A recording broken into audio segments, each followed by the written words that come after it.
इस गरीब बस्ती में विल सालास नाम का एक युवक रहता था। उसके हाथ की घड़ी में सिर्फ 23 घंटे बचे थे। विल अपनी माँ के साथ रहता था। चूंकि इस दुनिया में 25 साल की उम्र के बाद शरीर बूढ़ा नहीं होता, इसलिए उसकी माँ 50 साल की होने के बावजूद बेहद जवान दिखाई देती थी। आज विल की माँ का 50वां जन्मदिन था। वो अपनी माँ का बर्थडे खास बनाने के लिए पिछली रात देर तक ओवर टाइम करता है और एक शैंपेन की बोतल खरीद कर लाता है। ये देखकर उसकी माँ बेहद खुश हुई। उन्होंने मुस्कुराते हुए विल से कहा कि अब वह अपने पोते पोतियों को भी देखना चाहती है। तुम किसी लड़की को डेट क्यों नहीं करते? इस पर विल ने हंसते हुए जवाब दिया, इन सब चीजों के लिए आखिर टाइम किसके पास है? इसके बाद उसकी माँ ने उसे याद दिलाया कि अगले दिन तक उसे बिजली का बिल और बैंक का लिया हुआ लोन चुकाना है। अगर ऐसा नहीं हुआ तो उन पर भारी फाइन लग जाएगा। उन्होंने कहा कि उसकी घड़ी में सिर्फ 3 दिन का समय बचा है और लोन की पेमेंट करने में लगभग सारा टाइम खत्म हो जाएगा। इसलिए वह विल से कहती है कि कल शाम बस स्टॉप पर उसका इंतजार जरूर करना, ताकि जरूरत पड़ने पर वह उससे कुछ समय ले सके। विल ने कहा कि वह समय पर वहां पहुंच जाएगा। घर से निकलने से पहले उसकी माँ अपना हाथ विल के हाथ पर रखकर अपनी घड़ी से 30 मिनट उसके अकाउंट में ट्रांसफर कर देती है, ताकि वह अपने लिए अच्छा नाश्ता खरीद सके। इसके बाद दोनों अपने अपने काम के लिए रवाना हो जाते हैं। रास्ते में एक छोटी सी बच्ची विल के पास आती है। उसके हाथ में एक टाइम कैप्सूल था। उसने विल से थोड़ा सा समय मांगा। विल बिना कुछ सोचे मुस्कुराते हुए अपनी जिंदगी के 5 मिनट उस कैप्सूल में ट्रांसफर कर देता है। बच्ची खुशी खुशी वहां से चली गई। यहीं हमें पता चला कि इस दुनिया में लोग अपने समय को कैप्सूल के अंदर स्टोर भी कर सकते हैं, जिसे बाद में कभी भी इस्तेमाल या किसी और को ट्रांसफर किया जा सकता है। कुछ देर बाद विल अपनी फैक्ट्री पहुंचा। काम शुरू होने से पहले वह रोज की तरह कॉफी लेने गया, लेकिन वहां पहुंचकर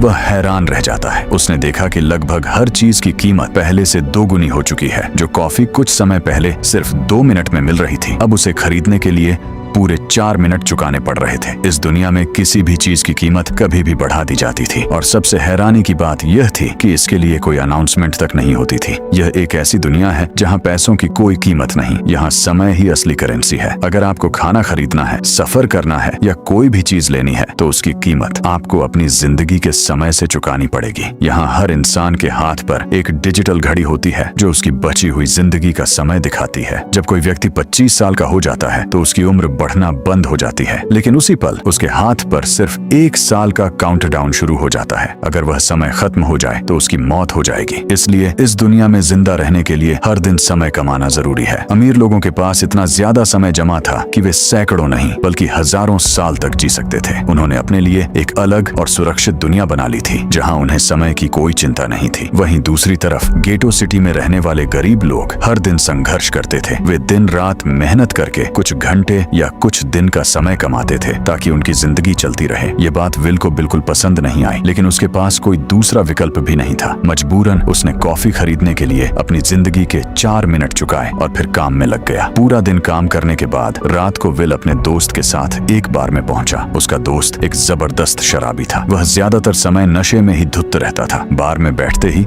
उसने विल को एक आदमी की तरफ इशारा किया और बताया है कि वह शख्स सबको मुफ्त में शराब पिला रहा है। इतना ही नहीं, उसके पास बेहिसाब टाइम भी है। उस आदमी के पास पूरे 116 साल का समय बचा हुआ था। इतना ज्यादा टाइम देखकर विल तुरंत समझ गया कि वह आदमी जरूर ग्रीनिच सिटी से आया होगा, क्योंकि गेटो सिटी में रहने वाले लोगों के पास आमतौर पर 2 दिन से ज्यादा का समय नहीं होता। विल उस आदमी के पास गया और उसे सावधान करते हुए कहने लगा कि उसे इस जगह पर नहीं होना चाहिए। गेटो सिटी चोरों और लुटेरों से भरी हुई है। यहाँ लोग किसी को मारकर उसका समय छीनने से भी नहीं हिचकिचाते। इसीलिए जितनी जल्दी हो सके उसे यहाँ से निकल जाना चाहिए। लेकिन वह आदमी विल की बातों को गंभीरता से नहीं लेता और उसकी चेतावनी को नजरअंदाज करते हुए आराम से अपनी ड्रिंक पीने में लगा रहा। तभी अचानक उस बार में फोर्टिस नाम का एक खतरनाक गैंगस्टर अपने पूरे ग्रुप के साथ दाखिल हुआ। उसे देखते ही वहाँ मौजूद सभी लोग डर के मारे बाहर की तरफ भागने लगे। दरअसल फोर्टिस और उसके आदमी शहर के सबसे खौफनाक गुंडों में गिने जाते थे, जो लोगों से जबरदस्ती उनका टाइम छीन लेते थे। विल का दोस्त भी घबराकर उसे वहां से खींच कर ले जाने की कोशिश करता है, लेकिन विल बाहर के एक कोने में छिपकर पूरा मंजर देखने लगता है। फोर्टिस सीधे उस अमीर आदमी के पास पहुंचा और उसे एक टाइम फाइट का चैलेंज देता है। उसने कहा कि चलो पंजा लड़ाते हैं, जो हारेगा उसका सारा टाइम जीतने वाले के अकाउंट में ट्रांसफर हो जाएगा। यह लड़ाई बिल्कुल आर्म रेसलिंग जैसी होती थी। इसमें दोनों लोग एक दूसरे की कलाई पकड़ते हैं और जिसकी कलाई नीचे की तरफ हुई उसकी घड़ी का समय सामने वाले इंसान के हाथ में ट्रांसफर हो जाएगा। आखिर में जीतने वाला व्यक्ति सामने वाले का सारा टाइम खींचकर उसे मौत के मुंह में धकेल देगा। फोर्टिस ने उस अमीर आदमी की तरफ देखकर पूछा, क्या तुम इसके लिए तैयार हो? इस पर उस आदमी ने जवाब दिया, मैंने काफी ज्यादा शराब पी रखी है, मुझे थोड़ा समय चाहिए, उसके बाद मैं तुम्हारा चैलेंज स्वीकार कर लूंगा। फोर्टिस ने हल्की मुस्कान के साथ कहा, ठीक है, इसे तुम्हारी आखिरी इच्छा समझ लेते हैं। वह अपने एक आदमी उसके पीछे भेज देता है ताकि वह भाग न सके। वह अमीर आदमी बाथरूम में पहुंचते ही जोर जोर से उल्टियां करने लगता है। उसने इतनी ज्यादा ड्रिंक कर ली थी कि वह ठीक से खड़ा तक नहीं हो पा रहा था। उसी दौरान विल वहां पर आ पहुंचा। वह फोर्टिस के आदमी को बेहोश कर देता है और उस अमीर आदमी को अपने साथ वहां से निकाल लेता है। दोनों तेजी से बार से दूर भागते हैं और आखिरकार एक सुरक्षित जगह पर पहुंच जाते हैं। वहां पहुंचकर विल उस आदमी से कहता है, मैंने पहले ही तुम्हें चेतावनी दी थी कि तुम्हारी जान खतरे में है, लेकिन तुमने मेरी बात को गंभीरता से नहीं लिया। तुम आखिर जानबूझकर अपना टाइम क्यों बर्बाद कर रहे हो? वह आदमी अपना नाम हेनरी बताता है। फिर वह विल से पूछता है, तुम्हारी उम्र कितनी है? विल ने जवाब दिया, 28 साल। हेनरी ने कहा, मेरी उम्र 105 साल है। मैंने अपनी लाइफ में हर उस चीज का आनंद लिया है जो मैं लेना चाहता था। अब मैं और जीना नहीं चाहता। ये सुनकर विल ने हैरान होकर उससे पूछा, आखिर तुम कहना क्या चाहते हो? इस पर हेनरी ने कहा, क्या तुमने कभी सोचा है कि इस दुनिया में अलग अलग टाइम जोन्स क्यों बनाए गए हैं? आखिर क्यों तुम्हारे टाइम जोन गेटो में किसी भी समय चीजों की कीमतें और टैक्स बढ़ा दिए जाते हैं? ऐसा इसलिए ताकि गरीब लोग लगातार मरते रहें और उनकी मौत का फायदा ग्रीनविच टाइम जोन में रहने वाले अमीर लोगों को मिलता रहे। जरा सोच कर देखो, ग्रीनविच टाइम जोन में लोगों के पास जीने के लिए हजारों साल का समय मौजूद है, लेकिन यहाँ गेटो में तुम लोग हर दिन सिर्फ जिंदा रहने के लिए मेहनत मजदूरी करते हो। वो लोग तुम्हें ज्यादा समय देना ही नहीं चाहते, क्योंकि अगर तुम्हारे पास भरपूर टाइम होगा तो तुम उनके लिए काम क्यों करोगे? इसलिए वो महंगाई बढ़ाते रहते हैं ताकि तुम अपना ज्यादा से ज्यादा समय खर्च करने पर मजबूर हो जाओ। उन्होंने अपनी जिंदगी का हर एक दिन गरीब लोगों की मौत से इकट्ठा किया है और मैं ऐसी जिंदगी बिल्कुल नहीं चाहता जो किसी मजबूर इंसान की मौत की कीमत पर मिली हो। हेनरी की बातें सुनकर विल समझ गया कि वह एक नेक और समझदार इंसान है। फिर हेनरी ने विल से पूछा, अगर तुम्हारे पास मेरे जितना समय होता तो तुम क्या करते? विल हल्का सा मुस्कुराता है और कहता है, सबसे पहले तो मैं हर समय अपनी घड़ी देखना बंद कर देता। उस वक्त भी विल के पास सिर्फ 18 घंटे का समय बचा हुआ था। उसने कहा कि मुझे हमेशा डर लगा रहता है कि कहीं मेरा टाइम खत्म ना हो जाए और मैं मर ना जाऊं। फिर विल अपनी माँ का जिक्र करते हुए कहता है, मेरी मॉम घर चलाने के लिए बहुत मेहनत करती है। अगर मेरे पास भी तुम्हारी तरह इतना ज्यादा समय होता तो सबसे पहले मैं अपनी मॉम के लिए ग्रीनविच सिटी में एक अच्छा सा घर खरीदता। फिर हम दोनों वहाँ आराम से बिना किसी डर और चिंता के अपनी जिंदगी खुशी खुशी बिताते। इसके बाद विल ने हेनरी से कहा, आज की रात हमें यहीं रुकना चाहिए, सुबह तक सब कुछ शांत हो जाएगा, फिर तुम सुरक्षित अपने घर वापस जा सकते हो। इसके बाद ये दोनों वहीं सोफे पर सो गए। सुबह जब हेनरी की आंख खुली तो उसने देखा कि विल अभी गहरी नींद में सो रहा है। हेनरी धीरे से उसके पास आया और उसने अपना सारा समय विल के अकाउंट में ट्रांसफर कर दिया। अपने लिए उसने सिर्फ कुछ मिनट ही बचाए थे, जिसके बाद वह वहां से निकलकर एक पुल के किनारे जाकर बैठ गया। कुछ देर बाद जब विल की नींद खुली तो उसने देखा कि हेनरी वहां मौजूद नहीं है। हमेशा की तरह वह सबसे पहले अपनी घड़ी की तरफ देखता है, लेकिन घड़ी देखते ही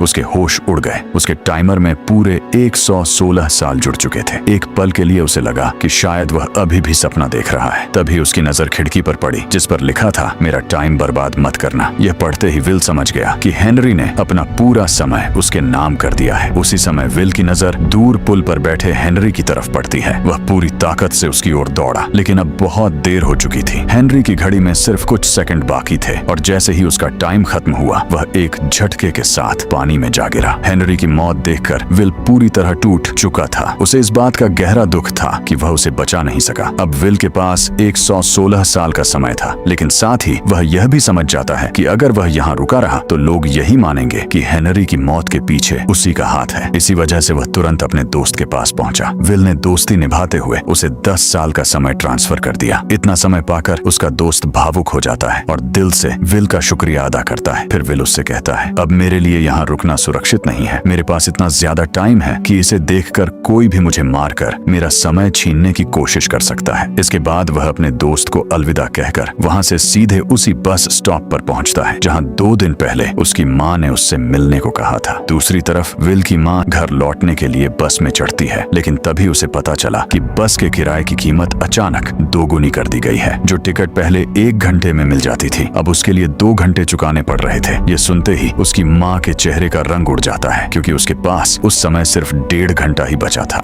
उसने ड्राइवर से विनती की और कहा, अगले स्टॉप पर मेरा बेटा खड़ा होगा, वह आपको आपको बाकी का टाइम दे देगा। लेकिन ड्राइवर ने उसकी एक ना सुनी। वह साफ शब्दों में कहता है, अगर टिकट के लिए टाइम नहीं है तो पैदल चली जाओ। उसने बस में बैठे लोगों से भी मदद मांगी, लेकिन किसी ने उसकी तरफ हाथ नहीं बढ़ाया। कुछ ही पलों बाद बस उसे वहीं छोड़कर आगे निकल गई। अब रेचल के पास बहुत कम समय बचा था, इसलिए वह बिना एक पल गंवाए सड़क पर भागने लगी ताकि किसी तरह अपने बेटे तक पहुंच सके। उधर विल अपनी माँ के लिए फूलों का खूबसूरत गुलदस्ता लेकर बस स्टॉप पर खड़ा था। बस वहाँ पहुंची। कई यात्री नीचे उतरे, लेकिन उनमें विल की माँ नहीं थी। यह देखकर विल को तुरंत एहसास हुआ कि उसकी माँ किसी बड़ी मुसीबत में फंस चुकी है। उधर रेचल की घड़ी में अब सिर्फ कुछ ही मिनट बाकी रह गए थे। वह रास्ते में आने वाली गाड़ियों और लोगों के घरों के दरवाजे खटखटाकर उनसे थोड़ा सा समय उधार मांग रही थी, लेकिन किसी ने भी उसकी मदद नहीं की। इधर विल जब बस स्टॉप से थोड़ा आगे बढ़ा तो उसे दूर उसकी माँ भागती हुई दिखाई दी। ये देखकर वह तुरंत समझ गया कि उनके पास अब बहुत कम समय बचा है। वह अपना हाथ आगे बढ़ाकर पूरी ताकत से उनकी तरफ दौड़ने लगा। जैसे ही रेचल अपने बेटे विल तक पहुंचने वाली होती है, उसकी घड़ी का काउंटडाउन 0 पर पहुंच जाता है और वह वहीं गिरकर दम तोड़ देती है। यह दृश्य देखकर विल पूरी तरह टूट जाता है। वह अपनी माँ को सीने से लगाकर जोर जोर से रोने लगता है। अगली सुबह तक हेनरी की लाश टाइम कीपर्स को मिल चुकी थी। टाइम कीपर्स इस दुनिया की पुलिस थी, जिनका काम अपराधों की जांच करना और कानून व्यवस्था बनाए रखना था। Time keeper officer Raymond Leon अपनी टीम के साथ मौके पर पहुंचता है और पूरे इलाके की बारीकी से जांच करता है, लेकिन उसे वहां कोई ठोस सबूत नहीं मिलता। तभी उसकी नजर पुल के पास लगे एक सीसीटीवी कैमरे पर पड़ी। फुटेज चेक करने के लिए वह कंट्रोल रूम की तरफ रवाना हुआ। दूसरी ओर विल यह समझ चुका था कि उसकी माँ की मौत के पीछे सीधे तौर पर ग्रीनविच के अमीर लोग जिम्मेदार हैं। अब उसने फैसला कर लिया था कि वह इस पूरे सिस्टम से बदला लेकर रहेगा। विल ग्रीनविच सिटी की ओर निकल पड़ता है। वहां प्रवेश करने के लिए उसे अपनी जिंदगी का 1 साल चुकाना पड़ता है, जिसके बाद वह आखिरकार ग्रीनविच पहुंच जाता है। ग्रीनविच पहुंचकर विल एक आलीशान होटल में ठहरता है। खाना खाते समय एक बेहद खूबसूरत लड़की को विल दिलचस्प लगने लगा। वह बार बार उसकी तरफ देख रही थी। उधर रेमंड को सीसीटीवी फुटेज में विल दिखाई दिया। यही सुराग रेमंड के लिए काफी था। उसने तुरंत अपनी टीम को विल के बारे में पूरी जानकारी जुटाने का आदेश दे दिया। जांच के दौरान पता चलता है कि विल नाम का एक युवक भारी मात्रा में समय खर्च करके ग्रीनविच सिटी में प्रवेश कर चुका है। यह जानकारी मिलते ही बिना देर किए रेमंड अपनी टीम के साथ ग्रीनविच सिटी के लिए रवाना हो जाता है। दूसरी तरफ विल एक आलीशान कैसीनो पहुंचता है, जहां कुछ अमीर लोग पोकर खेल रहे थे। विल भी जाकर उनकी टेबल पर बैठ जाता है। एक अनजान चेहरे को देखकर वहां मौजूद लोग उसका मजाक उड़ाने लगते हैं, लेकिन उन्हें नहीं पता था कि विल गैम्बलिंग का उस्ताद है। विल की टक्कर फिलिप नाम के एक रईस आदमी से होती है। उसका खुद का टाइम बैंक था, जहां से लोगों को ब्याज पर समय उधार दिया जाता था। फिलिप के साथ उसकी बेटी भी बैठी हुई थी। यह वही खूबसूरत लड़की थी जो कुछ समय पहले होटल में विल को बड़े गौर से देख रही थी। जैसे ही खेल शुरू हुआ, विल ने अपनी जिंदगी का लगभग पूरा समय दांव पर लगा दिया, लेकिन चालाकी से वह फिलिप को हरा देता है और उससे पूरे 1100 साल जीत लेता है। यह नजारा देखकर वहां मौजूद हर इंसान दंग रह जाता है। वहीं फिलिप की बेटी सिल्विया भी विल से बेहद प्रभावित हो जाती है। जाते जाते वह विल को अगले दिन अपने घर होने वाली पार्टी के लिए इनवाइट करती है। अगली शाम विल एक चमचमाती नई कार खरीदता है और उसी शान के साथ फिलिप की पार्टी में पहुंच जाता है। पार्टी के दौरान विल और सिल्विया एक साथ डांस करने लगते हैं। धीरे धीरे सिल्विया के दिल में विल के लिए भावनाएं पैदा होने लगती हैं और वह मन ही मन उसे पसंद करने लगती है। वह अपनी दिल की बात विल से कहने ही वाली थी कि तभी अचानक रेमंड अपनी पूरी टीम के साथ वहां पहुंच जाता है और सबके सामने विल को गिरफ्तार कर लेता है। चूंकि रेमंड विल को हेनरी का कातिल मान रहा था, इसलिए सिल्विया भी यही समझ बैठती है कि विल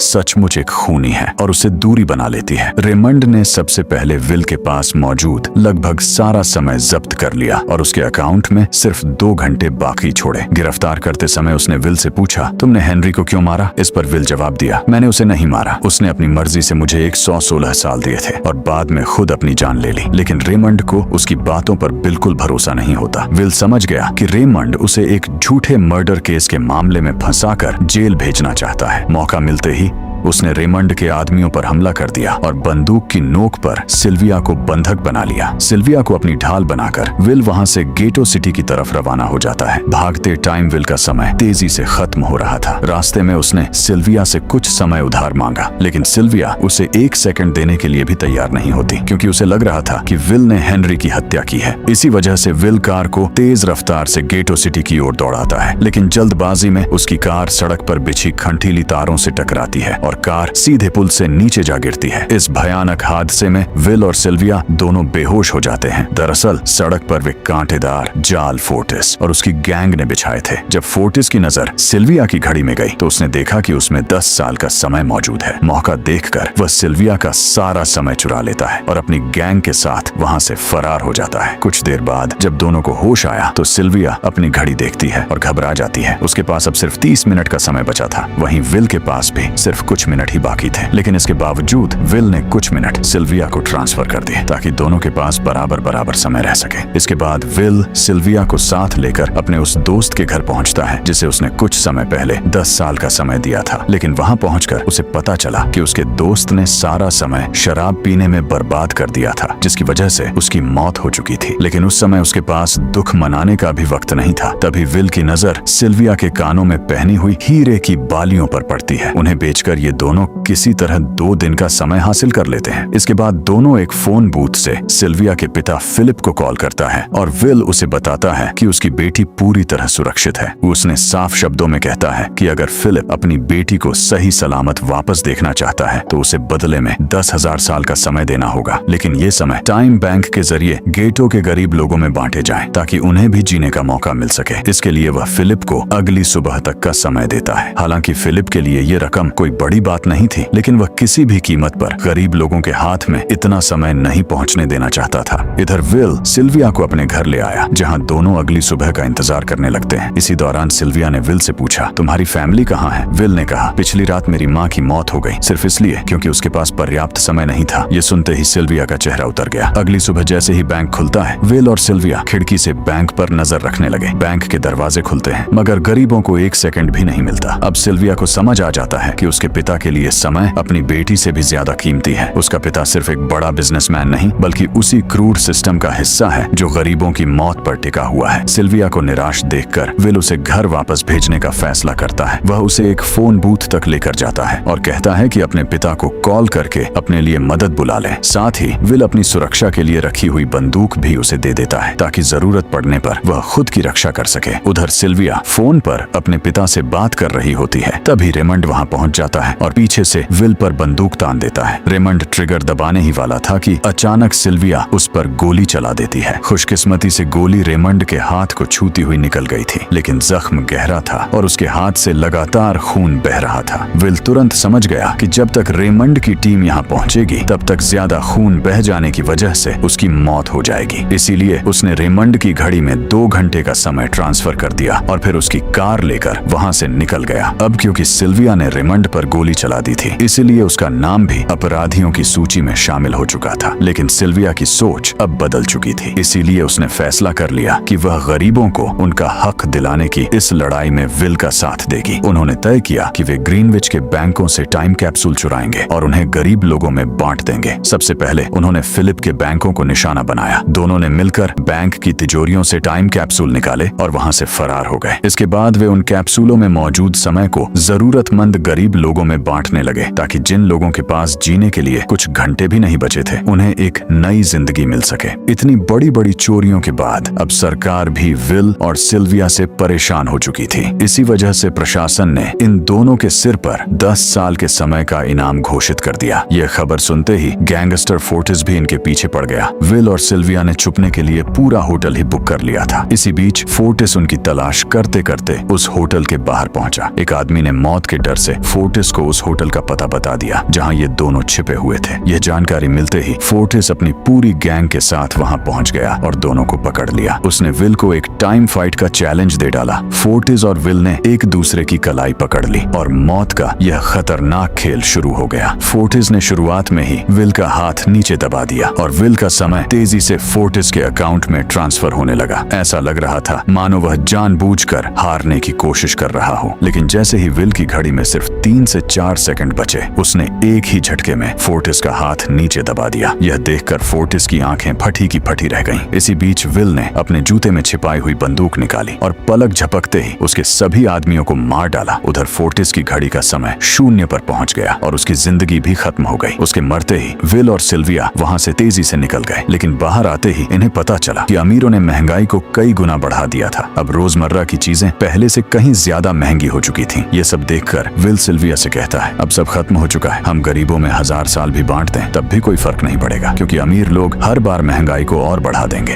अगर हमें सच में कुछ बदलना है तो हमें लाखों साल का समय चुराकर गरीबों तक पहुंचाना होगा, तभी महंगाई के इस खेल को रोका जा सकता है। अगली सुबह ये दोनों फिलिप को धोखे से कैदी बना लेते हैं। उसे गन पॉइंट पर मजबूर कर दिया कि वह अपने लॉकर का दरवाजा खुलवाए। लॉकर खुलते ही दोनों ने वहां से एक खास टाइम कैप्सूल उठा लिया जिसमें पूरे 10 लाख साल का समय जमा था। जैसे ही रेमंड को इस चोरी की खबर मिली, वह तुरंत उनके पीछे निकल पड़ा। उसके पास अब 1 घंटे से भी कम समय बचा था। उसने हेडक्वार्टर में कॉल किया और कहा, मेरी सैलरी का कैप्सूल तुरंत भेजो। कुछ ही देर में कैप्सूल उसके पास पहुंच भी गया, लेकिन जल्दबाजी में समय ट्रांसफर करना भूल गया। विल और सिल्विया उसे चकमा देकर सीधे गेटो सिटी पहुंच गए। वहां पहुंचकर उन्होंने वह 10 लाख साल वाला टाइम कैप्सूल एक छोटी बच्ची के हाथ में सौंप दिया ताकि वह समय जरूरतमंद लोगों तक पहुंचाया जा सके। गेटो के लोगों में लाखों साल का समय बांट दिया गया था, लेकिन इस सब के बीच विल और सिल्विया के पास खुद बहुत कम समय बचा था। उसी वक्त रेमंड भी उनका पीछा करते हुए वहां पहुंच गया। उसने विल पर बंदूक तान दी और उनसे चुराया हुआ सारा टाइम वापस करने को कहा। विल और सिल्विया के पास अब सिर्फ एक मिनट का समय बचा था। तभी रेमंड को याद आया कि उसका टाइम भी खत्म होने वाला है। जैसे ही उसने अपनी घड़ी की तरफ देखा, उसके चेहरे का रंग उड़ गया। उसके पास सिर्फ 5 सेकंड बचे थे और काउंटडाउन खत्म होते ही उसकी मौत हो गई। तभी विल की नजर रेमंड की कार पर पड़ी जिसमें रेमंड की सैलरी वाला टाइम कैप्सूल मौजूद था। वो पूरी ताकत से दौड़ा और कार तक पहुंच गया। उसने कैप्सूल में मौजूद समय अपनी घड़ी में ट्रांसफर कर लिया। इसके बाद वह सिल्विया को बचाने के लिए उसकी तरफ भागा। विल लगभग उसके पास पहुंच चुका था। तभी सिल्विया लड़खड़ाकर सीधे उसकी बाहों में गिर पड़ी। आखिरी पल में विल ने उसका हाथ पकड़ लिया और उसके अकाउंट में समय ट्रांसफर कर दिया, जिससे सिल्विया की जान बच गई। इन दोनों की वजह से अब गेटो सिटी के लोगों की जिंदगी पूरी तरह बदल चुकी थी। धीरे धीरे हजारों लोग बेहतर जिंदगी की तलाश में ग्रीनविच सिटी की ओर बढ़ने लगे। यहीं पर इस रोमांचक कहानी का अंत होता है। Thanks for watching.